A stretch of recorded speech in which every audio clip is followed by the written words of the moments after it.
America में California राज्य के लॉस एंजलिस के जंगलों में लगी भीषण आग तबाही मचा रही है। जंगल में लगी आग शहर तक पहुंच गई है और इसमें अब तक कम से कम 5 लोगों की जान चली गई है। तस्वीर में जंगल में लगी आग को आप सड़क पार करते देख सकते हैं। रिपोर्ट्स के मुताबिक 1900 से ज्यादा इमारतें जलकर खाक हो गई हैं और 28,000 घरों को नुकसान पहुंचा है। अधिकारियों ने कहा कि क्षेत्र के आधा दर्जन से अधिक स्कूल या तो क्षतिग्रस्त हो गए हैं या नष्ट हो गए हैं। आग 7 जनवरी को लगी और 3 दिन में अब तक करीब 4,856 हेक्टेयर इलाका प्रभावित हुआ है। आग से हजारों लोगों को अपने घर और दुकानें छोड़कर भागना पड़ा। जंगलों की आग ने सबसे पहले शहर के बाहरी इलाकों के बने घरों को चपेट में लिया। घर, गाड़ियां सब जलकर खाक हो गए। आग इतनी तेजी से फैली कि फायर फाइटर्स के पहुंचने से पहले ही दर्जनों घर पूरी तरह जलकर खाक हो चुके थे। करीब 50,000 लोगों को तुरंत घर खाली करने का निर्देश दिया गया। वहीं करीब 3,000 लोगों को सुरक्षित जगह पर भेजने का निर्देश दिया गया। आग की वजह से लॉस एंजलिस के ब्रिटनवुड इलाके में बने उपराष्ट्रपति कमला हैरिस के घर को भी खाली कराने के निर्देश दिए गए हैं। प्रशासन ने शहर में इमरजेंसी घोषित कर दी है। रेस्क्यू टीम हजारों लोगों को सुरक्षित स्थानों पर ले जा रही है। स्कूलों, सामुदायिक केंद्रों और अन्य सुरक्षित जगहों को इमरजेंसी शेल्टर बना दिया गया है। आपको बता दें कि लॉस एंजलिस अमेरिका का सबसे ज्यादा आबादी वाला काउंटी है। यहाँ 1 करोड़ से ज्यादा लोग रहते हैं। इस आग को लॉस एंजलिस के इतिहास की सबसे विनाशकारी आग कहा जा रहा है। लॉस एंजलिस हॉलीवुड हस्तियों का घर भी माना जाता है। ऐसे में इसे हॉलीवुड के लिए भी बड़ा नुकसान माना जा रहा है। रिपोर्ट्स के मुताबिक आग से कई बंगले भी जल गए हैं। कई सेलिब्रिटीज को अपना घर छोड़कर जाना पड़ा है।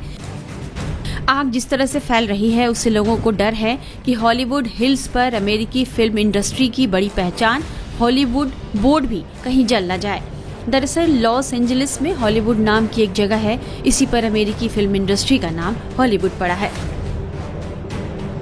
न्यूज एजेंसी एपी के मुताबिक हॉलीवुड हिल्स में 8 जनवरी की रात तेजी से भड़की आग ने लॉस एंजलिस के कई प्रतिष्ठित स्थानों को खतरे में डाल दिया, क्योंकि फायर फाइटर्स को 3 अन्य बड़ी आग पर काबू पाने के लिए संघर्ष करना पड़ रहा था, जिसमें 5 लोगों की मौत हो गई।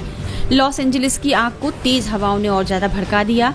आग करीब 112 किलोमीटर प्रति घंटा की रफ्तार से चल रही थी, जिसके कारण आग बेकाबू होने लगी। इसमें फायर फाइटर्स के लिए आग पर काबू पाना मुश्किल हो गया। अन्य राज्यों के फायर फाइटर भी मदद के लिए पहुंचे, लेकिन आग नियंत्रण से बाहर रही। हेलीकॉप्टर और विमानों से भी आग पर काबू पाने की कोशिश की जा रही है, लेकिन तेज हवाओं और उनके दिशा बदलने की वजह से आग अलग अलग जगहों पर फैल रही है। कई जगहों पर तेज हवा से आग का गोला बनता देखा गया। एक अनुमान के मुताबिक आग से 52 से 57 अरब डॉलर का नुकसान हुआ है। सबसे ज्यादा नुकसान पैसिफिक पालिसेड्स में हुआ है। कैलिफोर्निया के पासाडेना के निवासी से सुनिए कि यह आग कितनी भयानक थी। Yeah, I'm a retired firefighter, so I know the dangers. मैं सेवानिवृत्त फायर फाइटर हूँ, इसलिए मैं खतरों को जानता हूँ और मेरे पास सभी सुरक्षात्मक उपकरण थे। एक काम जो मैंने किया, मैंने अपने परिवार के सभी सदस्यों को बाहर निकाल लिया। मैं इधर उधर घूमता रहा और सुनिश्चित किया कि बाकी सभी लोग मेरी बहन के घर जाएं। धुआं भरने से मेरे पोते पोतियों के लिए यहाँ रहना मुश्किल हो गया था, ये जानते हुए कि कुछ घरों में आग लग गई और मुझे लगता है कि एक ब्लॉक खत्म हो गया। मैं उनके यहाँ होने का जोखिम नहीं उठाना चाहता था।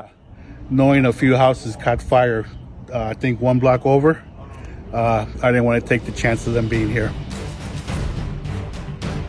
लॉस एंजलिस में लगी इस भयानक आग के बाद राष्ट्रपति जो बाइडेन ने अपना इटली दौरा रद्द कर दिया है। उन्होंने सोशल मीडिया पोस्ट में कहा कि हम कैलिफोर्निया में लगी आग को रोकने और पुनर्निर्माण में मदद के लिए कुछ भी करने को तैयार हैं। वहीं नवनिर्वाचित राष्ट्रपति डोनाल्ड ट्रंप ने इस आग के लिए जो बाइडेन को जिम्मेदार ठहराया है। ट्रंप ने सोशल मीडिया पोस्ट में कहा कि फायर हाइड्रेट में पानी नहीं है, फेडरल इमरजेंसी मैनेजमेंट एजेंसी के पास पैसा नहीं है, जो बाइडेन यह सब कुछ मेरे लिए छोड़कर जा रहे हैं। फिलहाल जंगल में फैली आग से हवा जहरीली हो चुकी है। फायर फाइटर्स प्रोटेक्टिव मास्क पहनकर प्रभावित इलाकों में पहुंच रहे हैं। फायर फाइटर्स पिछले 24 घंटे से लगातार आग बुझाने में लगे हैं, लेकिन अभी तक उस पर पूरी तरह से काबू नहीं पाया जा सका है।